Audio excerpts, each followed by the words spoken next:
नमस्कार दोस्तों, मैं आपको एक कहानी सुनाता। गांव में कालू पटवारी रहता था। उसका नाम था कालू राम पटवारी।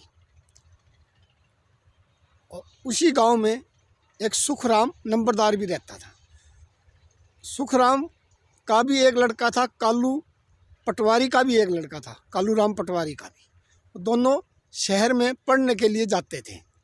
पहले शहरों में जाने के लिए ना तो किसी के पास मोटरसाइकिल होता था, ना कार और ना कोई बस चलती थी। पहले जो भी जाता था घोड़ों से आना जाना सबका था। सब घोड़े से आना जाना करते थे।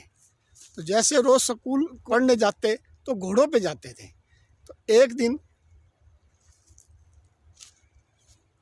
कालू राम पटवारी का लड़का और सुखराम नंबरदार का लड़का दोनों स्कूल से वापसी आ रहे थे। वापसी जैसे आ रहे थे तो एक औरत का पति बीमार था। वो अपने पति को मेडिकल ले जा रही थी और उन जो औरत थी उसके पति से चला नहीं जा रहा था, एक कदम भी नहीं रखा जा रहा था। जो औरत थी बहुत दुखी उसको ले जा रही थी। तो जो कालू राम पटवारी का लड़का है उसने देखा भाई ये औरत बहुत दुखी है और इसका पति से चला नहीं जा रहा, तो ये औरत इसीलिए दुखी है। तो कालू राम पटवारी के लड़के ने क्या सोचा, जो मेरा घोड़ा है मैं इस औरत को दे दूं तो ये औरत अपने पति को सही टाइम पे लेके पहुंच जाएगी। तो कालू राम पटवारी के लड़के ने अपना घोड़ा उस औरत को दे दिया। उस औरत को बोला, बहन मेरा घोड़ा ले आओ और अपने पति को मेडिकल टाइम पे लेके पहुंच जाओ और आपका पति ठीक हो जाएगा। उस औरत ने कालू राम पटवारी के लड़के का घोड़ा ले लिया और लेके मेडिकल अपने पति को लेके पहुंच गई। और वहाँ पहुंचने के बाद दवाइयों और डॉक्टरों ने जैसे दवाई दी तो उसका पति ठीक हो गया। तो औरत ने बहुत उसको दुआ दी, भाई एक बच्चे ने मेरे को घोड़ा ना देता तो शायद मेरा पति गुजर जाता, स्वर्ग सुधार जाता। तो उस बच्चे ने मेरा कितना भला किया है, मेरे पति की उसने जान बचाई। तो वो बहुत उसका ईसान मान रही थी और सोच रही थी अब मैं उसका घोड़ा वापस कैसे करूं। वो मेरे को नहीं जानता, मैं उसको नहीं जानती। तो उसने सोचा मैं कल जिस 3-4 दिन के बाद जैसे उसका पति ठीक होके घर आया तो वो औरत बोली मैं उसी रास्ते पे लेके घोड़े को बैठूंगी, उस जब भी वो आएगा तो मैं उसको घोड़ा वापस दे दूंगी। तो ऐसे ही और जो कालू राम पटवारी का लड़का और सुखराम का लड़का वो स्कूल रोज़ जाते थे। तो जिस दिन कालू राम पटवारी के लड़के ने घोड़ा दिया तो सुखराम का लड़का बोला कालू राम पटवारी के लड़के को, भाई मैं अपने घोड़े पे तेरे को नहीं बिठाऊंगा,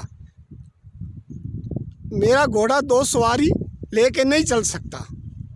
तो कालू राम पटवारी के लड़के ने क्या बोला, ठीक है तू चल अब घोड़े पे बैठ के और मैं अपने आप पैदल आ जाऊंगा। जैसे सुखराम नंबरदार का लड़का गांव पहुंचा, अपने घर पहुंचा, उससे पहले कालू राम पटवारी का लड़का अपने घर पहुंच गया। तो वो जाके अपने पिताजी को बोला, नंबरदार का लड़का सुखराम का लड़का अपने नंबरदार का लड़का अपने पिताजी को बोला, जो कालू राम का लड़का है, कालू राम पटवारी का लड़का है, वो अपनी चीज़ लोगों को दे देता है और मेरे से मदद मांगता है। मैंने उसको आज घोड़े पे नहीं बिठा के लाया, वो रात को आएगा, पैदल आएगा, कैसे आएगा मेरे को नहीं पता।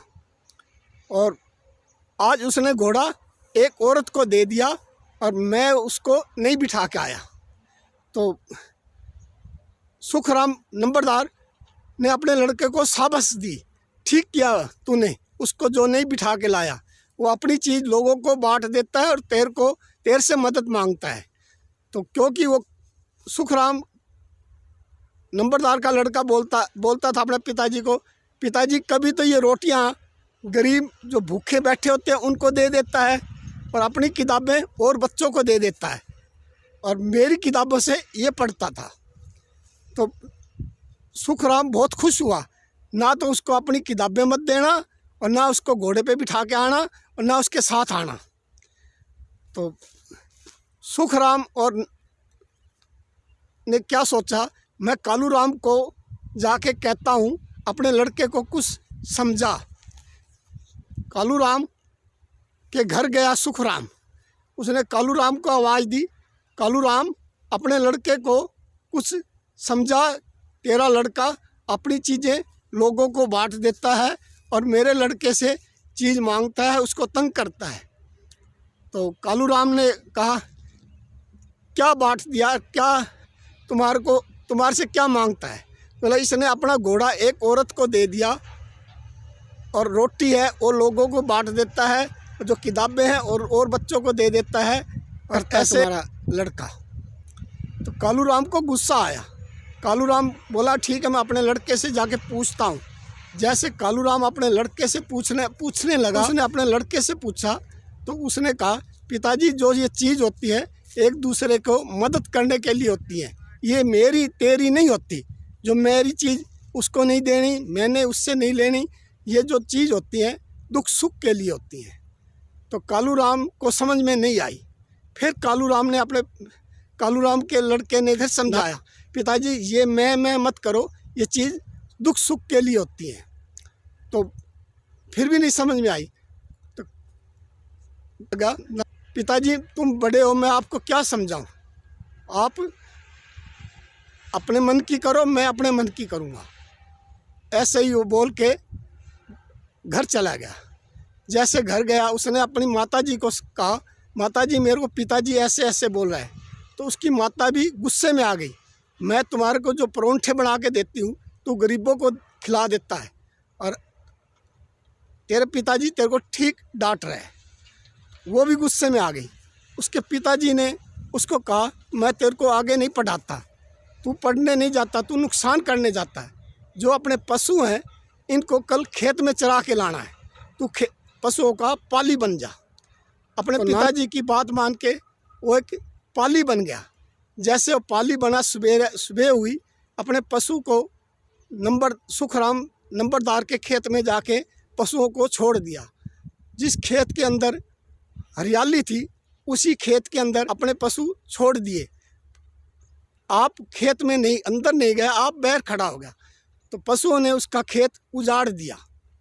तो सुखराम नंबरदार ने देखा, कालूराम पटवारी के लड़के ने मेरा खेत उजाड़ दिया। वहाँ से गुस्से में आके वो कालूराम के पास गया।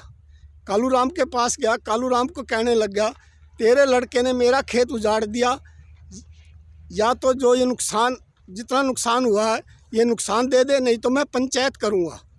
तो कालूराम क्या बोला सुखराम नंबरदार को, ठीक है मैं अपने लड़के से पूछता हूँ, पर उसने नुकसान किया है तो हम तेरे को नुकसान दे देंगे, और नहीं किया तो इतने में क्या बताऊँ। तो कालूराम अपने लड़के से जाके पूछा, तूने सुखराम नंबरदार का खेत उजाड़ा है? तो कालूराम के लड़का, नानक पिताजी मैंने उसके खेत के अंदर तो पैर भी नहीं रखा, तो मैंने उसका खेत उजाड़ा ही नहीं। तो बोला, पिताजी मैं झूठ नहीं बोल रहा। वो गया नंबरदार सुखराम के पास, मेरा लड़का कह रहा है मैंने खेत तेरा नहीं उजाड़ा और ना मैंने तेरे खेत में पैर रखा है और ना मैंने तेरा उजाड़ किया है। तो सुखराम को नंबरदार को और गुस्सा आया, एक तो मेरा खेत उजाड़ दिया, एक मेरे को कह रहा तू झूठ बोल रहा है, मैं झूठ नहीं बोल रहा। तो उसने सुखराम नंबरदार ने पंचायत की। जैसे उसने पंचायत की, पंचायत में उन सब गांव वाले लोगों को बुलाया और कालूराम पटवारी को भी बुलाया और उसके लड़के को पंचायत के अंदर। तो पंचायत में पिताजी और पंचायत वालों, मैंने इस सुखराम नंबरदार का खेत नहीं उजाड़ा, मैंने इसका खेत उजाड़ा हो तो हमारे पे ही दंड लगा सकता है।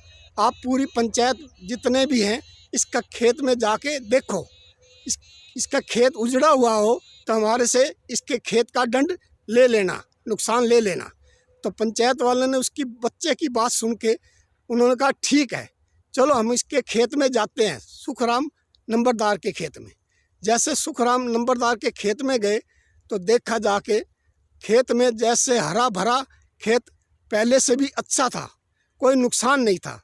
गांव वाले बोले सुखराम नंबरदार तू झूठ बोल रहा है, लड़के पे झूठा इल्ज़ाम लगा रहा है, इसका तुम्हें नुकसान इस पे मांग रहा था, अब तुम्हारे को दंड पंचायत को देना पड़ेगा, क्योंकि पंचायत वालों का तुमने काफ़ी टाइम नुकसान किया है। कुछ गांव के लोग अपने शहर में काम के लिए जाते, कुछ अपने खेत में काम के लिए जाते, किसी को कोई काम, उनका सबका टाइम तुमने ख़राब किया है, इसलिए तुम्हारे पे दंड लगाया जाता है। तो दोस्तों, आपको ये वीडियो अच्छी लगी उसे सोम ब्लॉग को फॉलो करो।